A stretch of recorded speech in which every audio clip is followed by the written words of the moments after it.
my baby boys. What you doing? I just thought I'd do a recording. Now the girls aren't there yet, but check out the waterproofing on the boys. This is a really shitty camera, but hey, it is what it is. Don't know if this is coming up. So the boys are going through a heavy molt first with their feathers, as they do in autumn. So that's Fawn there. And they literally are covered with bubbles all over their feathers. It's the first time I've seen so much waterproofing on their feathers. And Frigg is going through a really hard molt as well. My gods. Mama needs some dinner.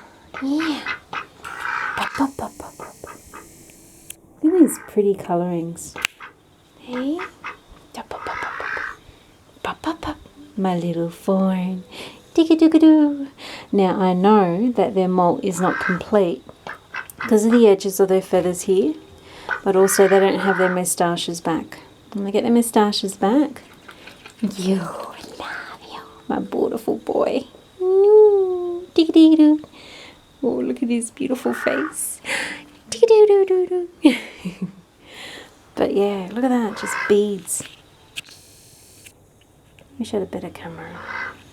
Basically his back is just all covered with little bubbles.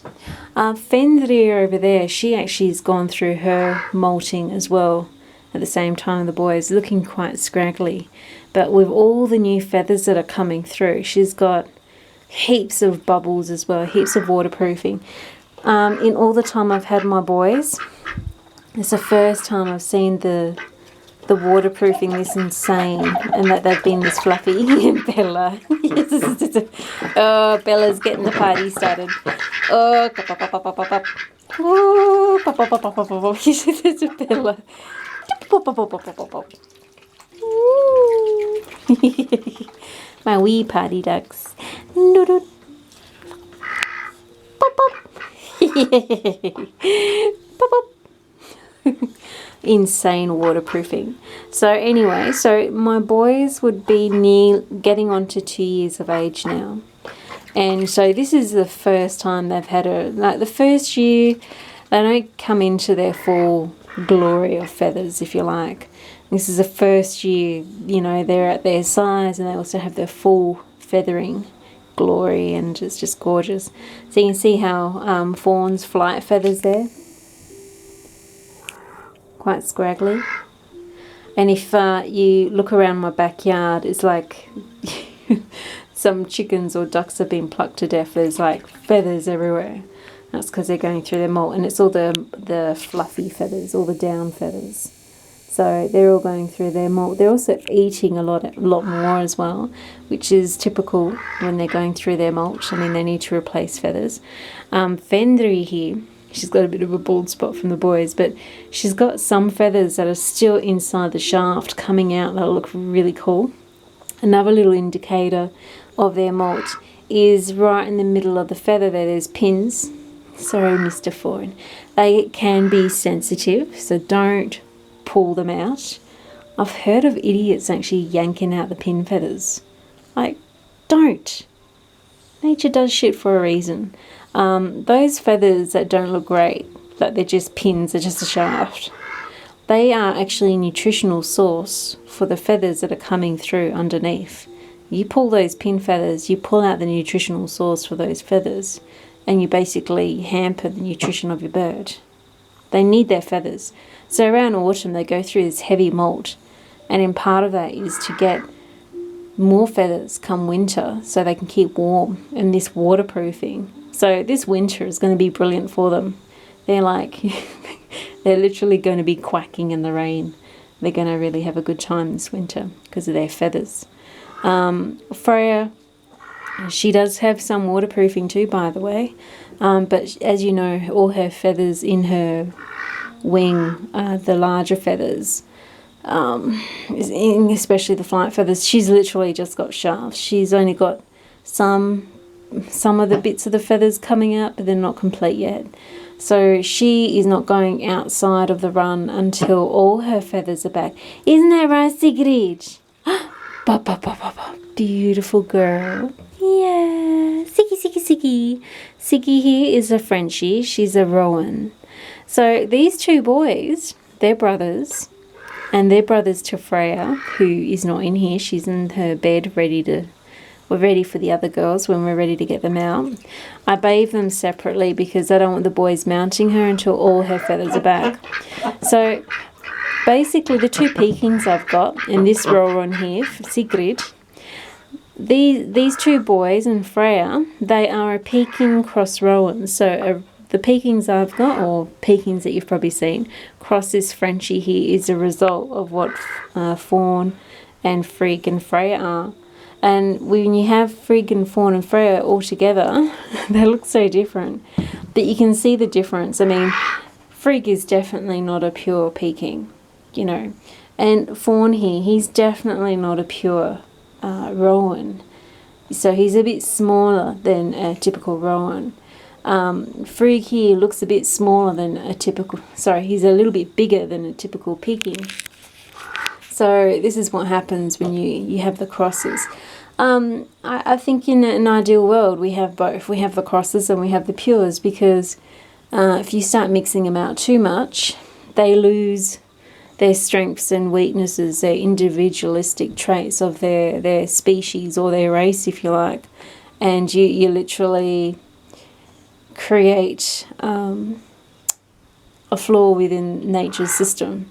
The reason why nature has so much diversity, and you know, you still have critters populating in groups. They have to do this to survive. Forcing different species together to populate in the same space will not happen in nature. That's not how it works. But one of nature's fail-safes of nature being there is that she has quite a diversity of creatures, and the creatures need to be able to stick with their own to a degree in order to survive, especially in the wild. Now these ducks, they're not wild ducks. They're like at least 3 times the size of a wild duck, hence why they don't fly. If I had a muscovy, they do fly, even though they're quite big. They've got different, their wings are a bit different. They're almost like a turkey in a way. They remind me of turkeys. They're quite cute. But, you know, I don't want my ducks flying off into some neighbour's, you know, feral garden with dogs and, just no. I'd probably kill the dog with my bare hands if anything touches my babies. Yeah, Bella, you ready to come out, honey? You ready to come out? Yeah. No. So anyway, it's quite interesting. The domestic species of the duck, they are not wild ducks. I don't think they should be treated as livestock. I don't like that word anyway, but I don't think they should be treated like animals that they can just be left in a farm. They need protection almost 24/7. They don't have the wilds and ways of being savvy that a wild duck has. They are dependent on humans to help and look after them. They are pretty much the comparative of a dog, pet dog, compared to its ancestral wolf. So a duck, a domestic species, which has been bred over so many years and cultures and refined in different breeds, they are dependent on human care. They are literally the doggos compared to the smaller mallards, the ducks in the wild, which are the wolves. And we all know that dogs don't have a really good chance of living in the wild, especially if there's wolves around. And it's the same thing with ducks. That's why domestic ducks should not ever be released in the wild. And if you catch anyone doing it, kick their ass. Report them. They need their asses kicked, literally, whether they get reported and get in trouble. But it's so damn freaking cruel. And it's also like comparing a domestic duck is also like comparing a cat of the feline to its ancestral line. You know, it's just like completely different capabilities in the wild. And so domestic ducks are the same thing. Yeah, my little puppies. So you could quite literally call ducks puppy ducks, doggo ducks, or doggo birds, because they're the same sort of thing. Yay, I'm going to let you guys chill for a bit. Yeah, you're probably sick of me yabbering, even though you got your eyes closed and you're all chilled. Siggy! Ooh, look at Frigg's little eyes. Pop, pop, pop. Go, pop, pop, pop. Bella, Bella, Bella. Oh, you look up to mischief. I'm going to get her out. Yeah, Bella, Bella, Bella. You can join your sisters in the bed. Yeah, they'll be waiting for you. Oh, thank you, Sigrid, for the poop. Anyway, blessed be Mary Part. I thought I'd do an update on the boys. And just in general, the waterproofing, how insane it is. So as they get their molt, heavy molt, in Autumns Lugh, they will also be getting wonderful weatherproofing on their new feathers coming through. They will look dull though, the boys. The boys are usually quite pretty in their colourings. And that's so they can blend in over winter. And they'll get their full spunky colours. Frigg doesn't really have his full spunky colours compared to Fawn. But his beak and flippers do go bright orange. And Fawn has a full green noggin at spring. So spring is when the boys are like peacocks, literally. Alright, blessed be Mary Pat. You gonna say bye, Mr. Fawn? No, my beautiful little nib. Look at you. Little goth duck. Blessed be and Mary Patch.